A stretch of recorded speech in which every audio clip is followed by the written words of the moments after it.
go to MagicCon 2025 in Chicago this past weekend, and not only that, but I got to lead a panel.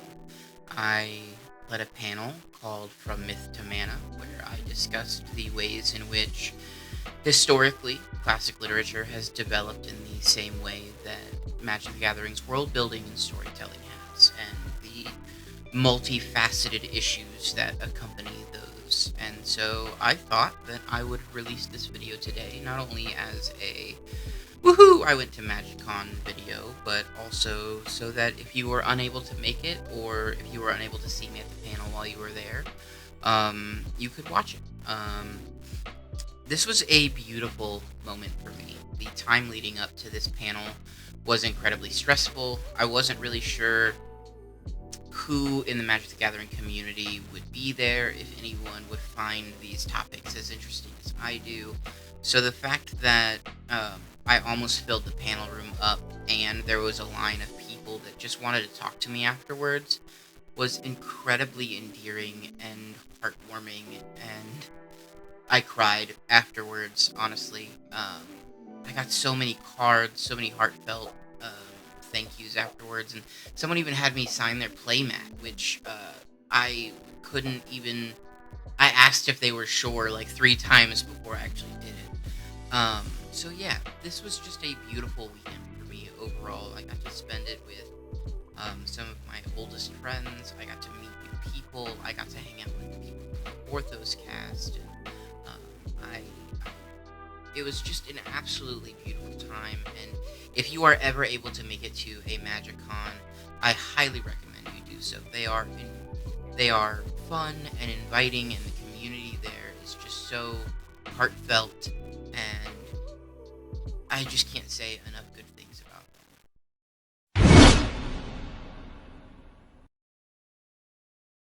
them. Hello, everybody. Hello. Welcome. I see some people are still coming in to sit down, so we'll give them a little bit of time. But while that's happening, just a brief introduction. My name is James. I run a YouTube channel called MCChicago, where I focus mostly weekly on the intersection between classic literature and storytelling, and the world building and storytelling of Magic the Gathering. I have a background in English literature, a published poet. I've written for PDU Games, yeah, so I'm incredibly excited to have you all here. Did not expect this many people. I will be looking at some speaker notes, and that is my excuse for avoiding eye contact as well. But welcome, this is my first panel, so this is incredible. I'll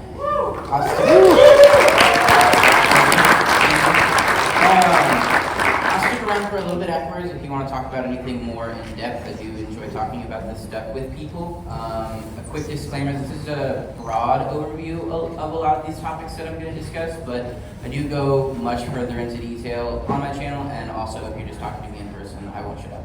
So, last night I was doing an E3 draft, and my game lasted a little bit longer than it needed to because we were very interested in each other's stories. So, yeah, so welcome to From Myth to Mana.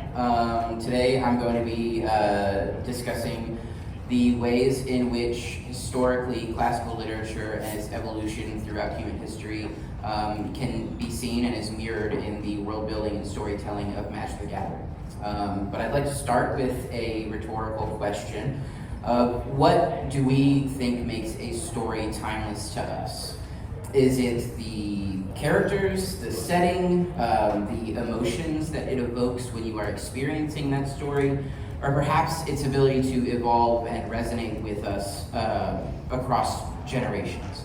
Literature and storytelling historically have always been our mirror, humanity's mirror, reflecting our hopes, our fears, our dreams, but storytelling has never and isn't static. It grows, it adapts, just like the cultures that it comes from. And Magic the Gathering, a game that we all associate with strategy and deck building, also has embodied this evolution.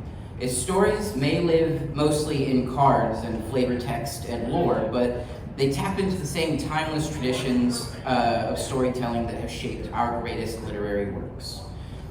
So, let me do that. Good. There we go. So in this presentation, we're going to take a quick journey through time, an hour-long journey through time. We're going to explore how storytelling in Magic the Gathering parallels the evolution of literature, from ancient myths to serialized novels, from single card flavor texts to expansive multiversal sagas. We'll see how magic has grown alongside the broader storytelling traditions of humanity. And here is how I propose to break this down for today.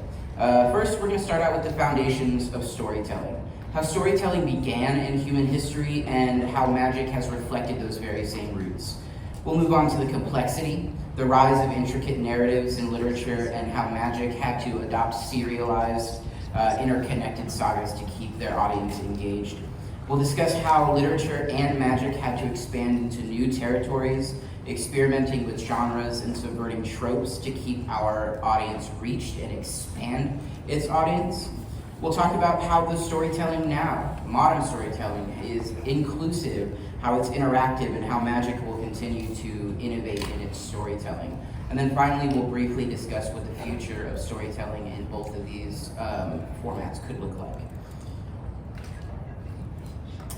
As we delve into this journey today, please keep in mind that storytelling isn't just about entertaining. It's about connecting with others. It is a conversation between you and the storyteller, regardless of the medium that it is found in. From oral traditions passed around a fire like they would have with epic poems like Gilgamesh, to today's sprawling interconnected sagas like Brandon Sanderson's Stormlight Archives, for example. Stories build bridges across time and, of course, across culture. So let's begin with those foundations. The transition from oral to written traditions in literature, we see shifting genres and narrative forms and the impact of audience engagement on storytelling. That audience engagement in storytelling is what I'd really like you all to leave today thinking about.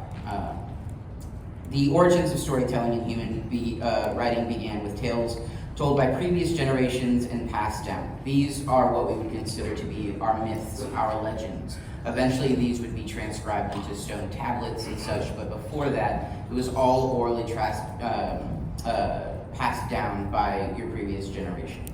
And then the origin, but those would be akin to the earliest examples of flavor text on random cards in Magic the Gathering.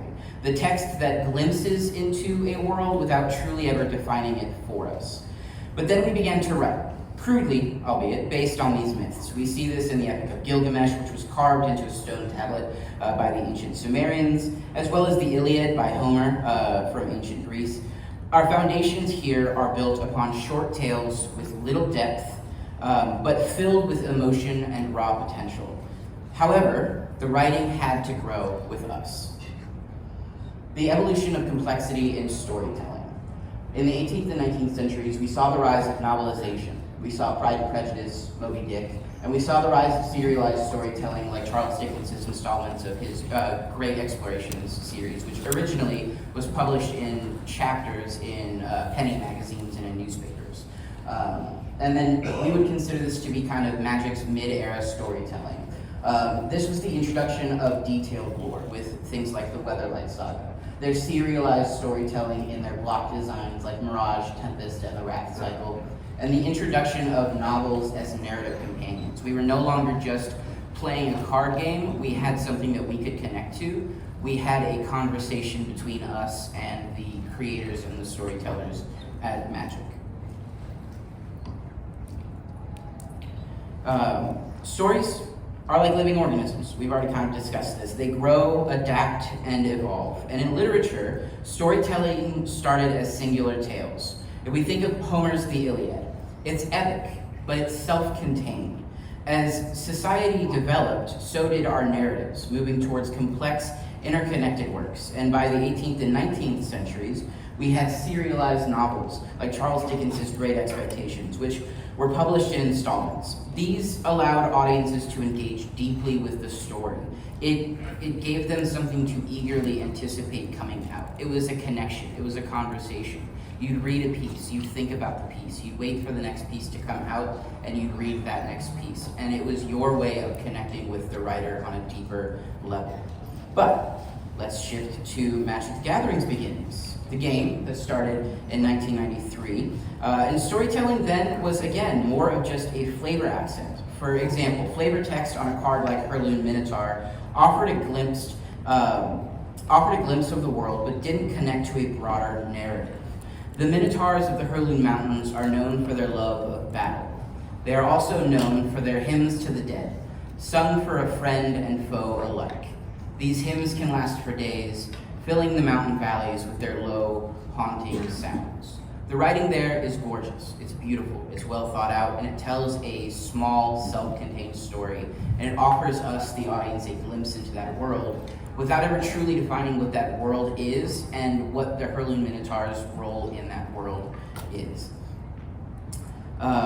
These isolated pieces of lore mirrored the simplicity of that early literature, a collection of fascinating moments, but not yet a cohesive tale. But Magic storytelling took a pivotal turn with the introduction of the Weatherlight Saga in the mid-1990s. Suddenly, we had a ship, a crew, and a purpose that spanned multiple sets. This was Magic's equivalent to the Dickens' serialized works, a story that evolved over time with characters growing, changing, and facing new challenges that gave us, the players, the audience, something to eagerly await.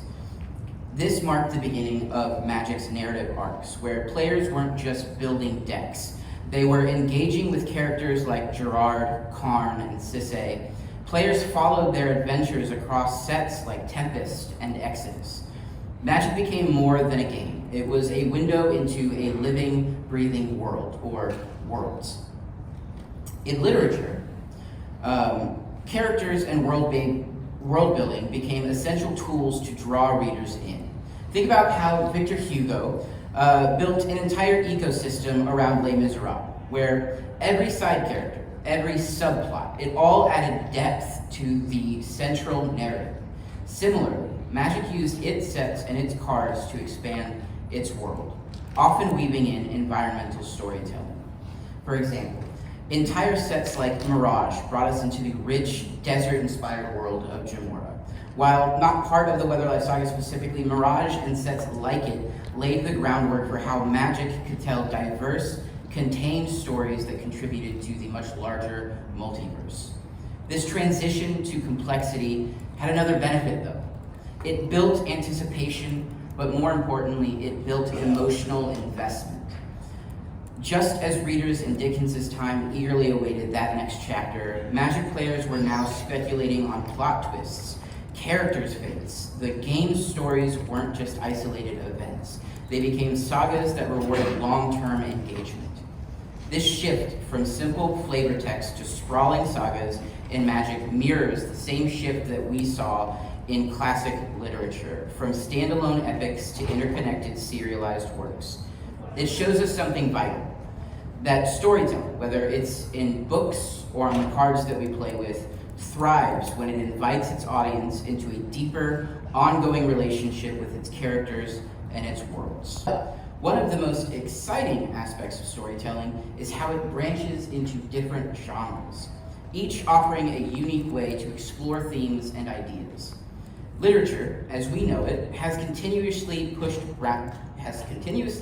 boundaries, from Mary Shelley's Frankenstein defining what we would consider to be modern science fiction, to J.R.R. Tolkien's The Lord of the Rings establishing what we would widely consider to be modern fantasy, all the way to Mark Z. Danielewski's House of Leaves, which turned a postmodern horror into a labyrinth of interpretation. But genres don't just offer variety. They provide opportunities to subvert expectations and innovate. Think about how Blade Runner redefined science fiction as a vehicle for existential philosophy, or how The Great Gatsby or even Gone Girl twisted the thriller genre that we knew, and with their use of an unreliable narrator, i.e. a narrator that can't be trusted by us, the reader, or the audience. Magic the Gathering's storytelling has followed a similar trajectory. Early sets dipped into broad fantasy tropes. This was Magic's bread and butter. This was their safe space, their comfort zone. However, as Magic grew, so did its ambitions. Innistrad, is a perfect example. This set embraced Gothic horror, drawing inspiration from the classics like Dracula and Frankenstein. The cards themselves became a canvas for the horror storytelling. Mechanics like double-faced cards that transformed humans into monsters, capturing the genre's themes of transformation and duality. But another genre that Magic has explored masterfully is mythology, with sets like Theros and Amonkhet. Magic didn't just borrow from existing mythologies, it reinterpreted them. For example, Amonkhet drew from Egyptian mythology, but flipped the script by presenting its gods as corrupted tools of Nicol Bolas, the tyrannical planeswalker and elder dragon that we all definitely sit over, and not just me. So, players expecting a straightforward homage to Egyptian mythology instead found a dystopian narrative where themes of betrayal and decay took center stage. This subversion only elevated the set, challenging players' expectations and adding layers of complexity to the story.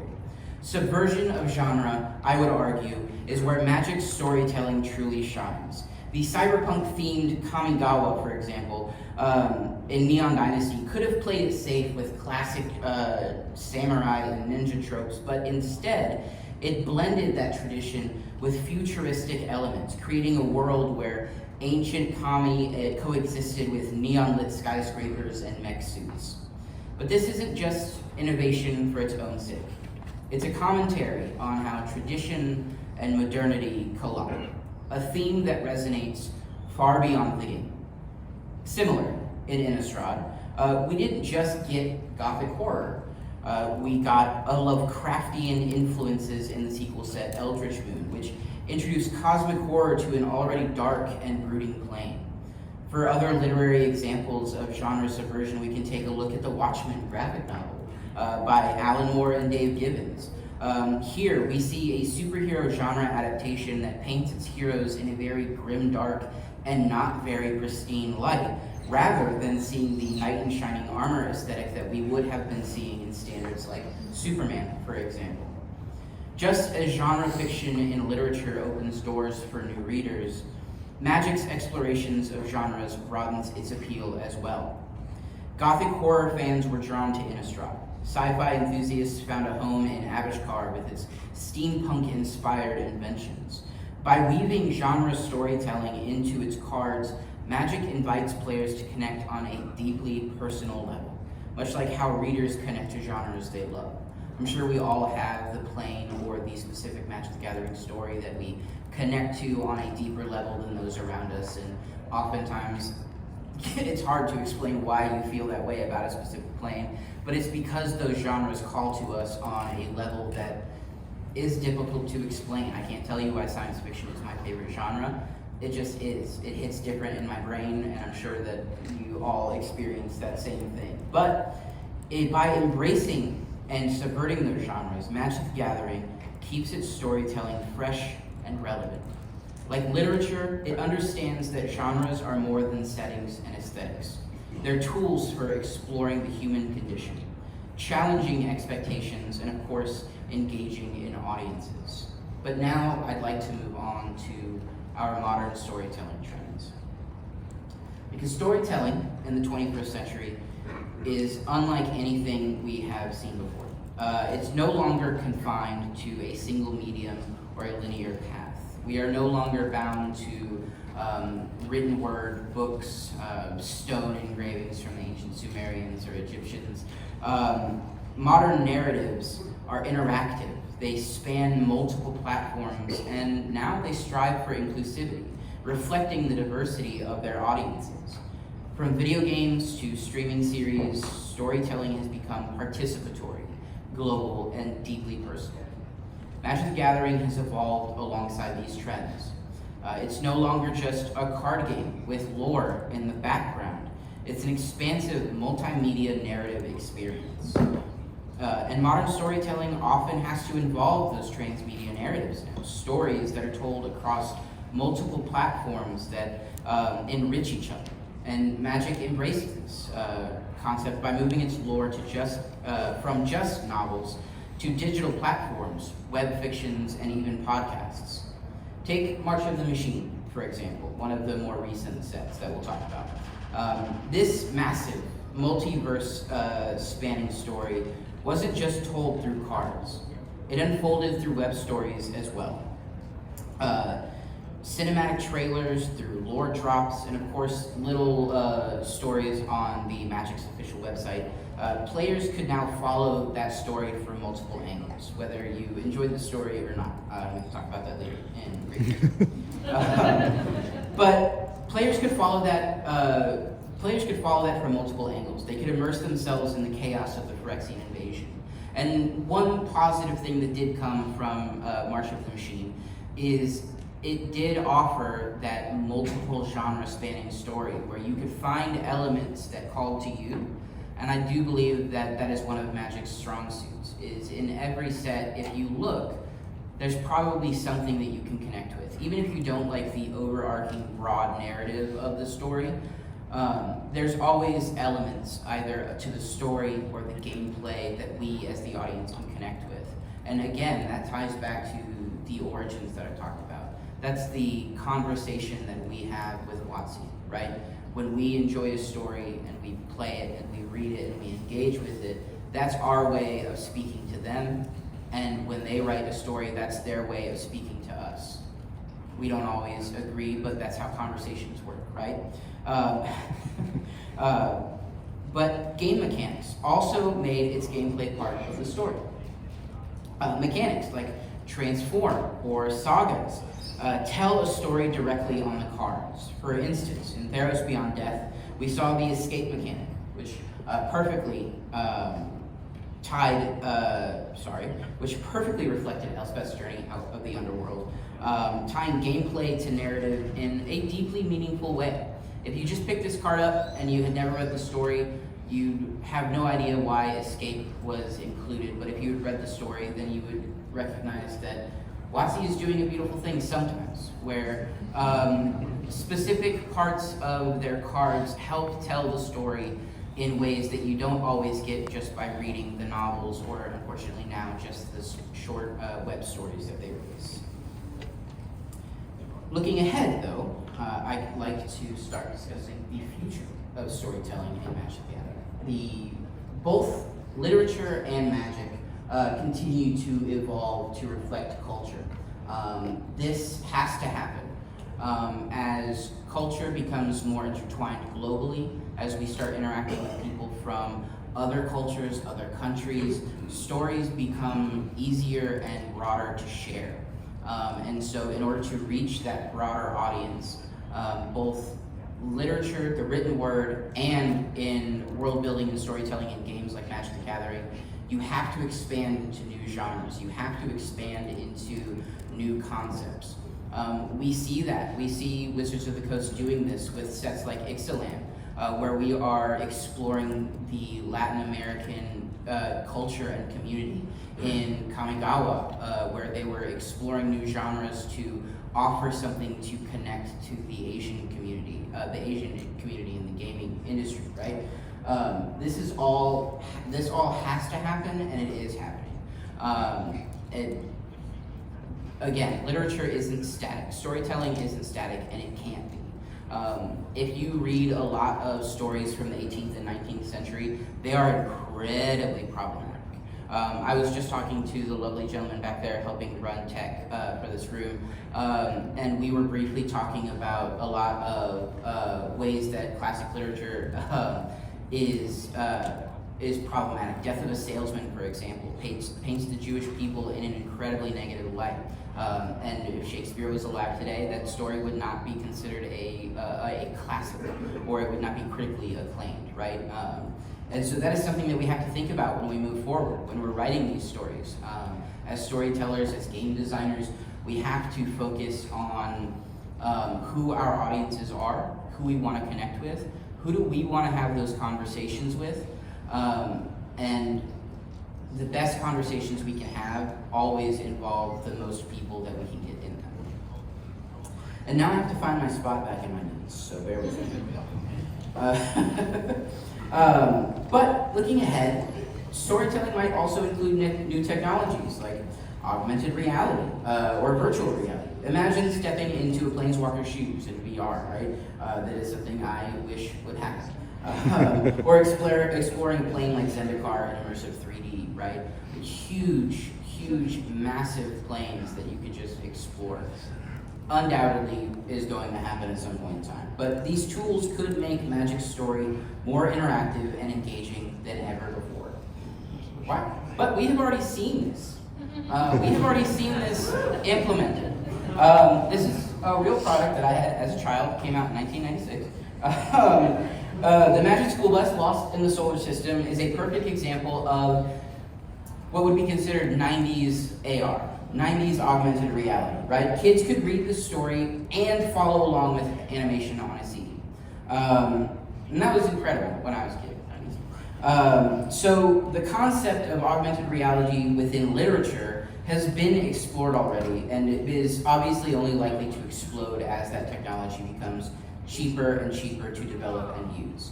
And it's advances like these that keep us, the audience, engaged.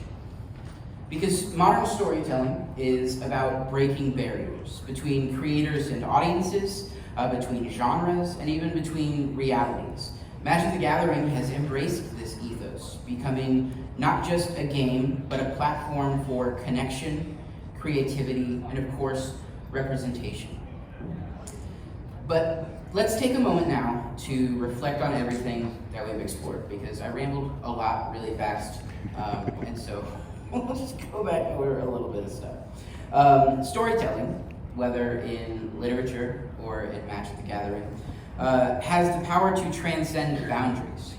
It evolves alongside its audiences, embracing complexity, exploring diverse genres, and finding innovative ways to engage and inspire. It changes as we, the audience, change. Therefore, our values as a society will continue to be reflected in the stories we find meaningful enough to read or to play.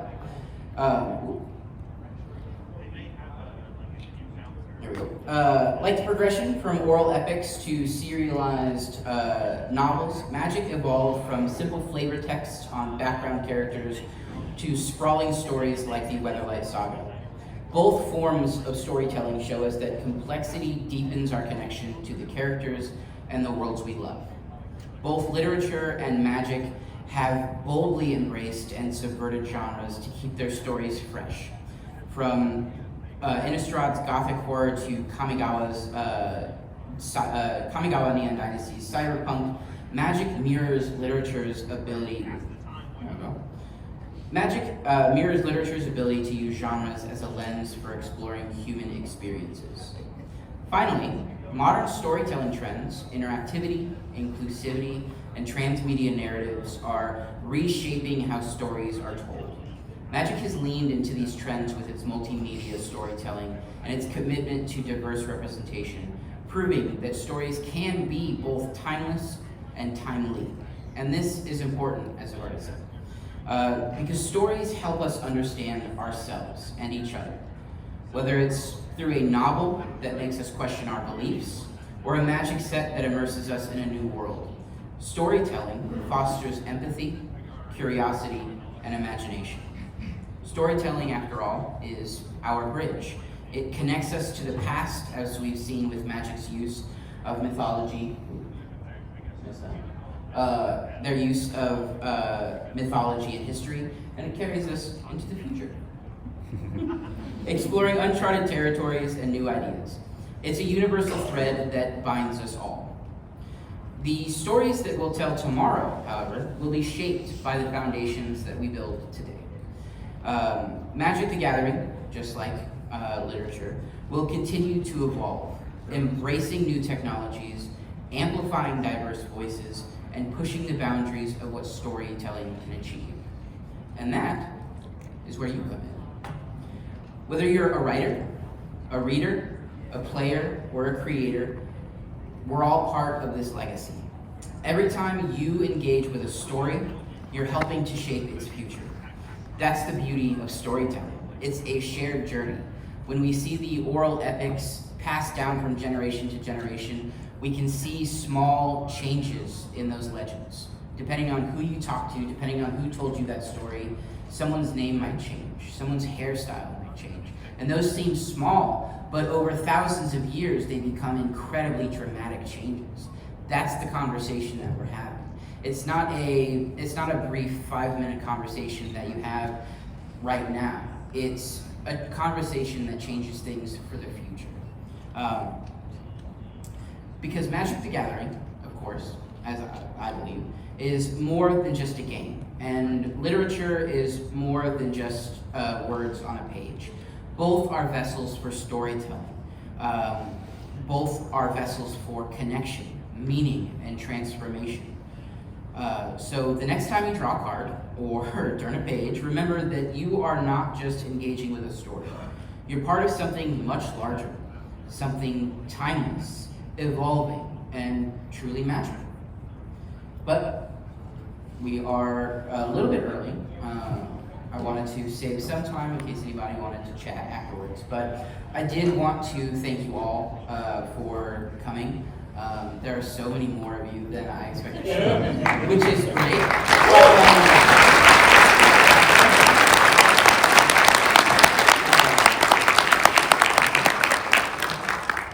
It's awesome because it means that this niche that I'm incredibly passionate about is not as small of a niche as I expected, and also that you guys are all a bunch of nerds. But I do want to thank you because there is a ton of stuff to do this weekend. There's a huge commander party happening right next door with Becca Scott, and you guys sat in this room and listened to me ramble instead, and that's awesome and very heartwarming and unexpected.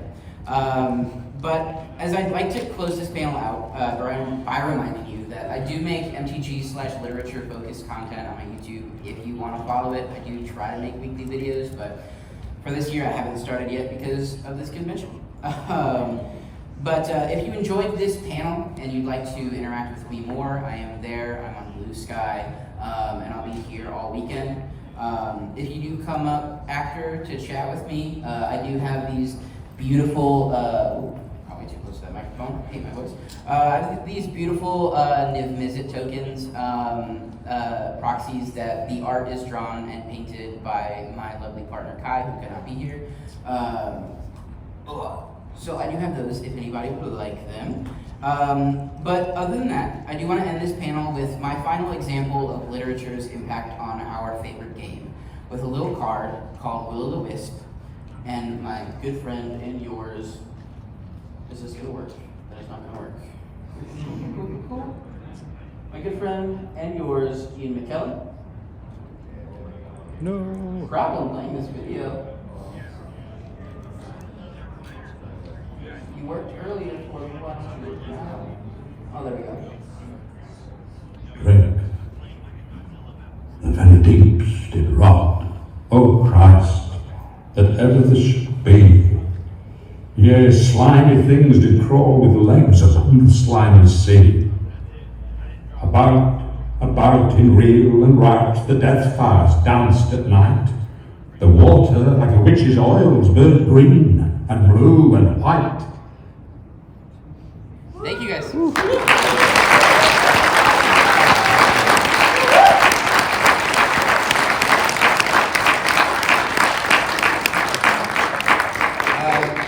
Thank you. Again, I'm gonna hang out, cleaning stuff up. If you want to chat a little bit, I'll be here all weekend. And thank you guys again from the bottom of my heart for showing up and listening to me talk. So that was from Myth to Mana, my panel from the 2025 MagicCon in Chicago. I do have intentions of applying for a community panel at Vegas, where I believe I will be discussing the history of science fiction and literature and the science fiction storytelling in Magic the Gathering, or something along those lines. It might shift, but it will definitely have something to do with Final Fantasy or science fiction. I want to tie in the sets that are going to be coming out around that time, to make it more interesting for the people out there. But I just wanted to thank you for watching, and if you saw my panel live at MagicCon, thank you so much. You might have just seen it as something to do for that day, but for me, I had been spending months panicking and making that presentation and writing down all the speaker notes and doing all of that research. And it was anxiety inducing for me, but seeing how many people enjoyed it and having people come up to me afterwards and just want to talk to me about these topics, it just really kind of made it all feel worth it in the end. So I really hope that you enjoyed that panel, and if you see me at a future MagicCon, I hope it's at another panel that I'm, or if it's not, then I would love to get a game win with you, or just talk your ear off at some local bar. But yeah, thank you again for watching. I should have another video coming out in the next week.